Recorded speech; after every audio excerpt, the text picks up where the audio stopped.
Hello दोस्तों, स्वागत है आपका अपने यूट्यूब चैनल गौरव एडुकेटर में। दोस्तों, आज का हमारा टॉपिक है कोलबर्ग द्वारा प्रतिपादित नैतिक विकास की अवधारणा एवं सिद्धांत पर विचार करिए और आप कौन सी स्टेज में अपने आप को पाते हैं।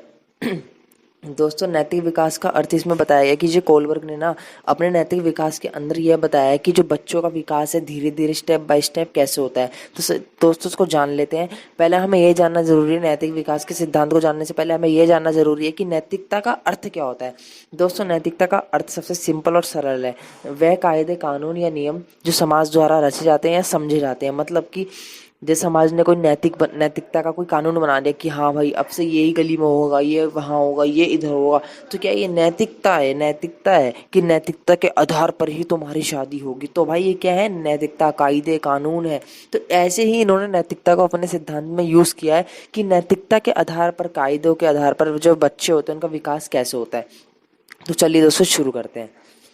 सबसे पहला हमारा बनता है नैतिक विकास का सिद्धांत कोलबर्ग द्वारा दिया गया है। बिल्कुल सही बात है भाई, नैतिक विकास का सिद्धांत कोलबर्ग जी ने दिया है।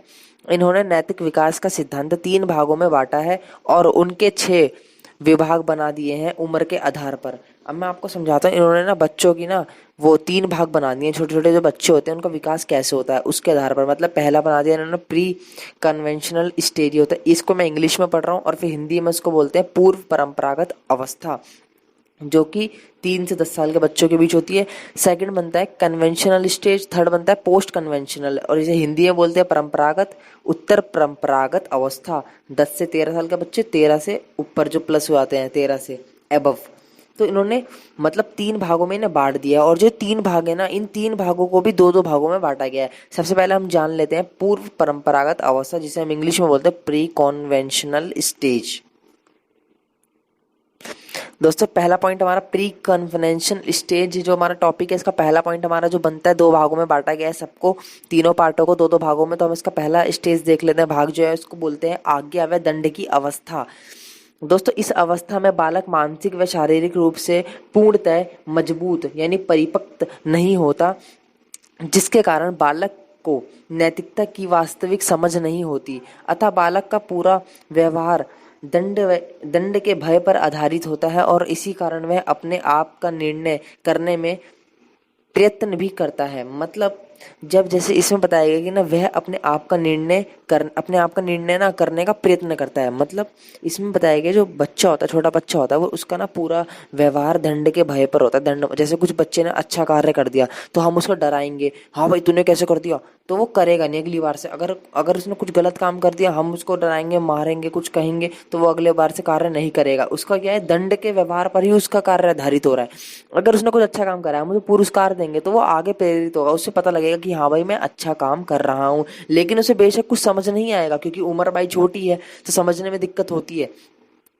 वह बालक समाज के द्वारा दिए गए दंड व पुरस्कार के द्वारा कार्य करता है। मतलब इसमें बालक अच्छे बुरे का निर्णय ना समाज के द्वारा, पुरस्कार व दंड के द्वारा ही करता है। उदाहरण के लिए, यदि इस अवस्था में बालक चोरी कर लेता है और उसको दंड के बदले पुरस्कार दिया जाए, तो उस कार्य को बालक दोबारा करना या प्रयास करता है, क्योंकि उसको यह कार्य पुरस्कार के द्वारा सही लगता है। अगर हम उसे गलत कार्य पर भी पुरस्कार देंगे तो सही लगेगा, उसे लगेगा कि भाई मैंने सही कार्य ही किया है। एंड इसका दूसरा स्टेज जो बनता है फर्स्ट पॉइंट का ही, ईगो सिंट्रिक स्टेज यानी अहंकार केंद्रीय अवस्था। इस अवस्था में बालक कई भी कार्य अपनी इच्छा की जरूरत के लिए करता है। वह अपनी इच्छा को पूरा करवाने के लिए उनका कार्य करने को तैयार हो जाता है। उदाहरण के लिए, मुझे तुम पहले खिलौने दिलाओ तभी मैं पढ़ाई करूंगा। तो ये मतलब यही है कि जैसे बालक ने बोल दिया मुझे तुम पापा पहले 10 रुपए दो, मैं तुम्हें फिर लाकर वो चीज़ दूंगा, तुम्हें सिगरेट लाकर दूंगा, जो भी रहूंगा लाकर दूंगा। अतः इस अवस्था में बालक अपना कार्य पूर्णतः इच्छाओं पर आधारित ही करता है। मुझे उम्मीद है कि आपको समझ आ रहा हो जो मैं बता रहा हूँ आपको।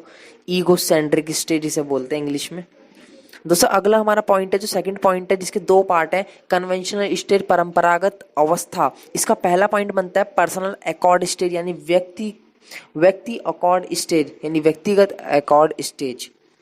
दोस्तों, व्यक्तिगत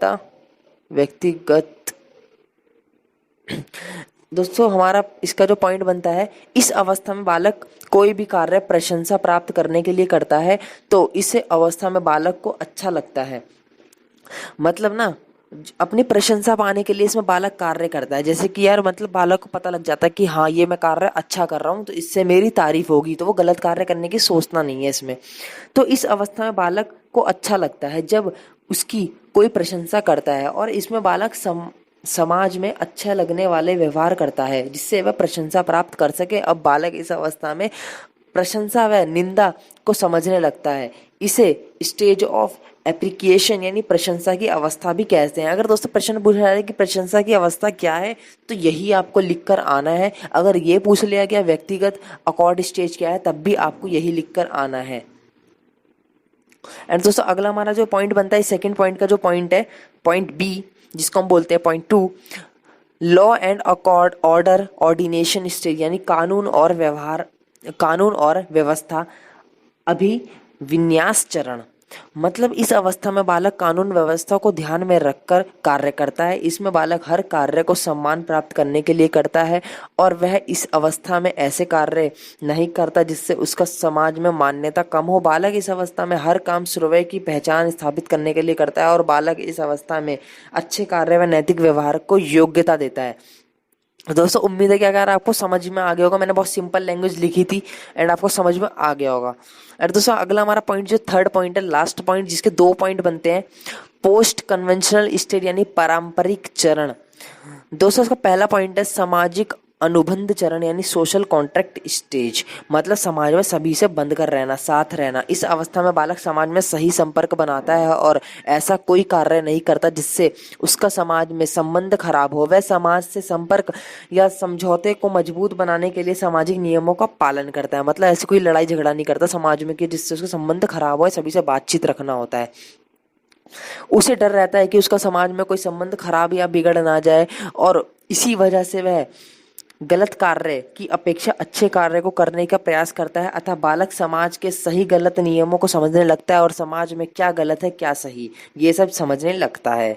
एंड दोस्तों इसका सेकंड पॉइंट जो बनता है हमारा थर्ड पॉइंट का, यूनिवर्सल एथिक यानी इंटेंशन स्टेज, जिसे हिंदी में बोलते हैं सार्वभौमिक नैतिकता। सभी के लिए बताया गया, इसमें सभी आते हैं इसमें, समाज। अब बालक इस अवस्था में यह भी समझता है कि समाज में सुधार किए जा सकते हैं, यानी जो समाज के नियम सही नहीं है उन्हें अपने विवेक द्वारा बदला या सुधारा जा सकता है। मतलब कुछ यार बंदा बालक बड़ा हो जाए, कुछ बड़ी पॉलिटिक्स में खड़ा हो जाए, किसी चीज़ में खड़ा हो जाए, तो वो समाज के नियमों को, कायदे कानूनों को बदल भी सकता है। उसे अगर बेकार लग रहे हैं तो पढ़ लिख कर कुछ बनकर, ऐसा नहीं कि यार हुए में मतलब गली में घूम रहा है तो नियम ही बदल दिए उसने, ऐसा नहीं बन सकता। वह सर्वे द्वारा बनाए गए नियमों के आधार पर चलने लगता है। वह खुद के चिंतन के आधार पर यह भी अंदाजा लगाता है कि क्या सही है समाज में और क्या गलत है, क्योंकि वह श्रवय का विवेक का प्रयोग करने लगता है। दोस्तों मैंने आपको पूरा इसमें सिद्धांत बता गया है, और आखिरी में यह पूछा गया था आप अपने आप को कौन सी स्टेज में पाते हो। तो भाई दोस्तों मैं तो अपने आप को 19 स्टेज में पाऊंगा ना, 19 तो स्टेज पाएंगे, हमारी जो उम्र है हम उसी स्टेज में पाते हैं। और आपको वो लिख देना है, आपको अपने मन से लिख देना है। ये तो मैं अपने मन से नहीं लिख सकता कि मैं कौन सी स्टेज में पाता हूँ, तो गड़बड़ हो जाएगी ना भाई। और ये जो मैंने पॉइंट्स आपको बताए हैं ना, ये एज इट इज कॉपी नहीं करने हैं, इसको भाई अपने मन से भी लिखो। ये नहीं यार कल को फिर बंदे बोलते हैं कि यार आपने तो बताया था कि हमने ये कॉपी कर दिया। नहीं, थोड़ा अपने मन से लिखो यार। दूसरों को कॉपी करोगे तो आपको ही दिक्कत होगी। ऐसे दूसरों को पूरा कॉपी मत करो। हर कोई बंदा बोलता है कि दूसरे कॉपी मत करो, थोड़ा सा अपने मन से भी ऐड करो यार, कुछ तो ऐड करोगे। और फिर इसके बारे में जो मैंने बताया कि आप अपने आप को कौन सी स्टेज में पाते हो, ये अपने मन से लिखो। जो आपकी स्टेज है वो आपको मन से लिखो, और वीडियो समझ में आए तो दोबारा पॉज करके देखो। अरे उम्मीद है कि यार आपको वीडियो पसंद आई गया होगा और समझ में भी आ गया होगा। अगर चैनल पर नया तो सब्सक्राइब करके बेल आइकन प्रेस जरूर कर देना, इससे आने वाली वीडियो की नोटिफिकेशन आपको टाइम टू टाइम मिलती रहे।